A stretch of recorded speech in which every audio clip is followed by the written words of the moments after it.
Hello, you're watching ERi-TV. Welcome to English News Broadcast. These are the top stories. 23 patients diagnosed positive for COVID-19 in tests carried out today. Assessment meeting conducted on microcredit and saving program in the southern region. The global COVID-19 cases exceed 380 million. And Japan says missing F-15 frontline fighter likely crashed.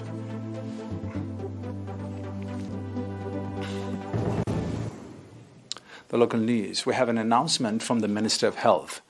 23 patients have been diagnosed positive for COVID-19 in tests carried out today at testing stations in the central, Ansaba, southern and Gashbaka regions. Out of this, 12 patients are from testing stations in Asmara Central region. 5 patients are from testing stations in Habero 4 and Ad-Taghlezan 1 Ansaba region. 5 patients are from testing stations in St. Afa 3, Mendefra 1 and Ad-Ayah 1 southern region. The last patient is from testing station in Barintu, Gashbaka region. On the other hand, 49 patients will be receiving medical treatment in hospitals in the central 26, southern 21, and Gashbarka 2 regions have fully recovered and are being discharged from these facilities. Sadly, 78-year-old patient in the southern region has passed away due to the pandemic. The total number of recovered patients has accordingly increased to 9,265, while the number of deaths has risen to 99.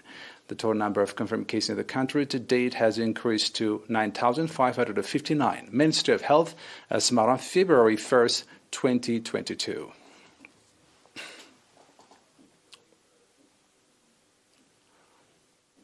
The microcredit and saving program of the southern region reported that in 2021, over 22 million Nakfa has been dispersed to customers in 12 sub-zones of the region, and 17 million Nakfa has been collected from beneficiaries of the loan. According to the reports presented at the activity assessment meeting conducted in Mendefra on January 27, 8,691 have been beneficiaries at the individual and group levels.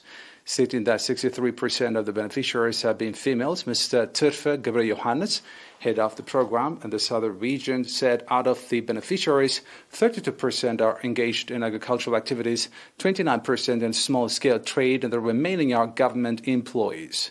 And pointing out that there is untapped investment opportunity in the region, Mr. Turfe called on the sub-zonal administrators to support the program in its effort to expand its activities in the region, and calling for paying due attention and supporting females to become beneficiaries of the program and improve their livelihoods.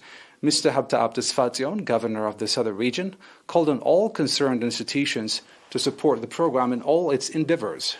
Microcredit and saving program of the southern region has village banks in 160 administrative areas and in 661 villages.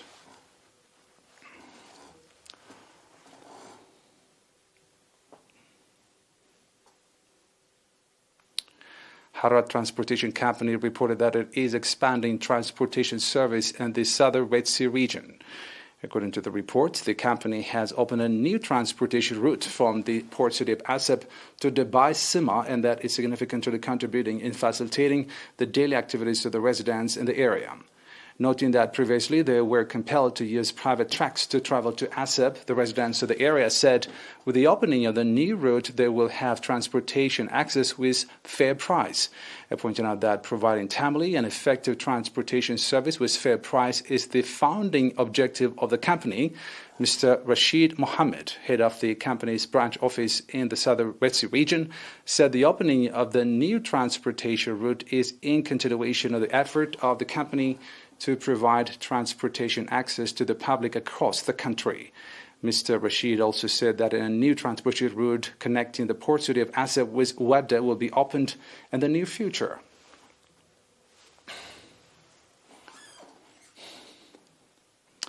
Elections of area administrators and managing directors as well as village coordinators have been conducted in 8 administrative areas in Asmat subzone.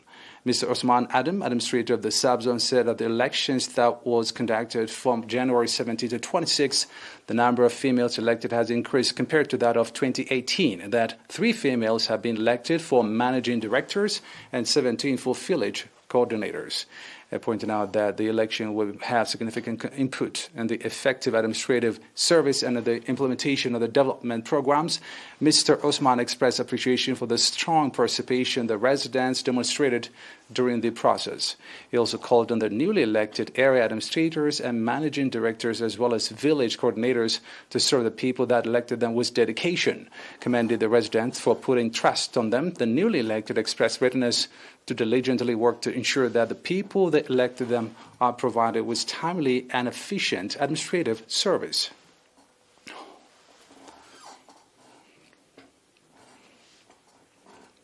Now back with international news after a short break.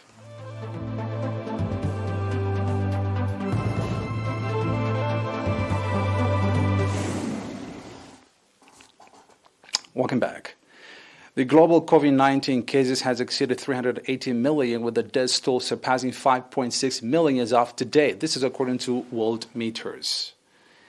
A total of more than 9.6 billion vaccine doses had been administered as of today. This is according to global medical reports. The confirmed COVID-19 cases in the United States exceeded 76.2 million as of today, with the death toll surpassing 910,000. This according to Johns Hopkins University. In the past 24 hours, the United Kingdom recorded 112,000 new infections, taking the country's total case load to 17.4 million. Another 290 deaths were also reported. Based on the statistics released by Italy's health department, the country reported more than 134,000 confirmed cases today, raising the total to more than 11.1 million. This according to World Meters.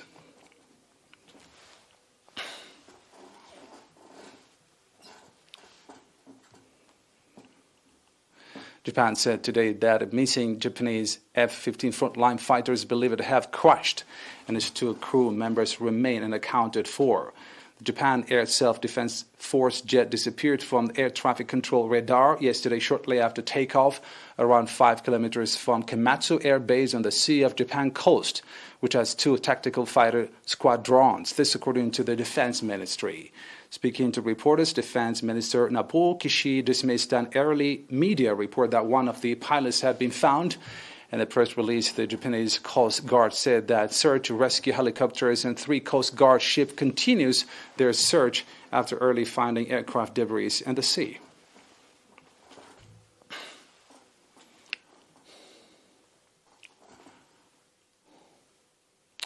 Tensions between Russia and the United States over Moscow's troops build-up near Ukraine spilled into the United Nations Security Council when diplomats for both countries fiercely outlined their positions. Russia failed to stop what it dubbed a provocative Security Council meeting on its troop build-up, which has the United States and other council members called a threat to international peace and security.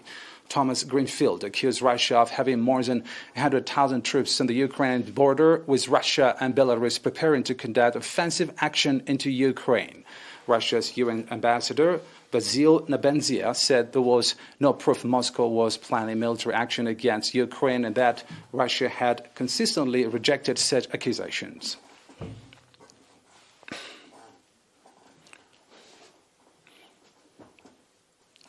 Reminder of the top stories.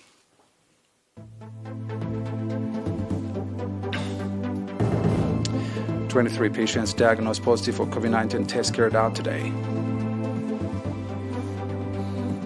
Assessment meeting conducted on microcredit and saving program in the southern region. The global COVID-19 cases exceed 380 million. And Japan says missing F-15 frontline fighter likely crashed.